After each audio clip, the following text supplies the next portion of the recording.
Welcome to Guide Guru. We hope this video helps. You begin by prepping. Clean, fully dry hair holds texture better. Apply a tiny amount of leave-in to avoid slip. Next, section into 1 to 2 inch pieces following your natural parting. This gives roots room to join.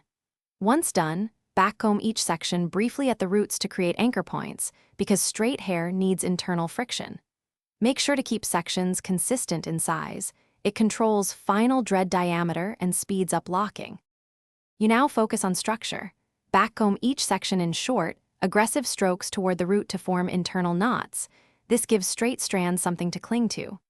Once each section has texture, palm roll firmly between palms to encourage cylindrical shape. This reduces flyaways. As you progress, apply minimal wax only to tips if needed. Too much slows locking.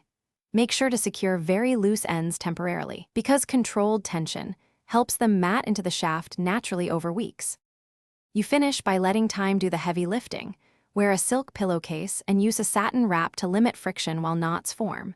Check progress monthly, trim stray hairs, and separate any conjoined locks gently with pins to maintain shape. If a section refuses to lock, repeat focused backcombing at the root every 4 to 6 weeks in palm roll until it holds. One troubleshooting tip: if a dread stays loose, add texture with short backcombing bursts rather than more product. Thanks for watching.